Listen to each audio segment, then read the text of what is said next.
আছে, সারিস্কাতে আমাদের যাওয়া হয়নি, কিন্তু সারিস্কাও একদম জিরো ফরেস্ট জোন হয়েছিল। সারিস্কার সব থেকে প্লাস পয়েন্ট হচ্ছে কমিউনিটি যারা ওখানে থাকে।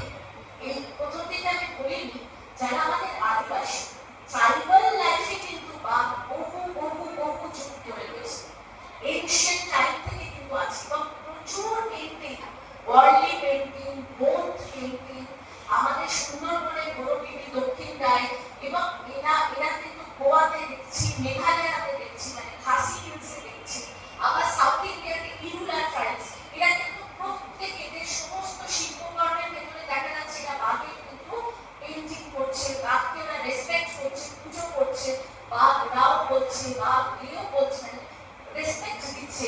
এখানে কিন্তু কিলিং অফ টাইগার্স ছিল না ট্রাইবালসের মধ্যে, এবং এই ট্রাইবালরাই কিন্তু সারিস্কাতে বাঘ আবার ফিরে এসছে। এটা একটা বিশাল সাকসেস। পরে পরে এখানে কিছু ছবি আমরা দেখাবার জন্য এনেছি। এটা রামথাম্বোর ক্যানাই,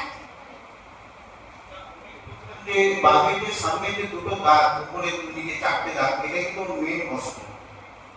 তো actually man Eaters of Mumbai বলে একটা বইয়ে কর্পোরেট সাহেব এমন একটি বাঘকে মেরেছিলেন যেটা প্রায় 451টি মানুষকে হত্যা করেছিল।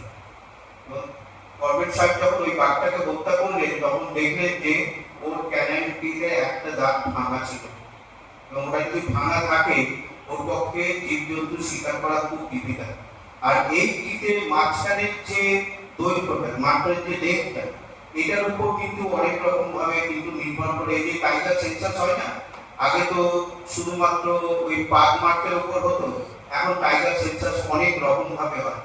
তার শরীরের চামড়ার যেটা আছে তার ইয়ে দেখে, ডিজাইন দেখে যেমন হয়, তেমনি ওই ক্যানাইনটিতে মাঝখানের গ্যাপটা কতটা সেটা দেখেও বুঝতে পারে যে এটা লেপার্ডের আক্রমণে আহত হয়েছে, নিহত হয়েছে, না টাইগারের আক্রমণে হয়েছে, টাইগারটা ফুলগুলো ছিল না কাপ ছিল।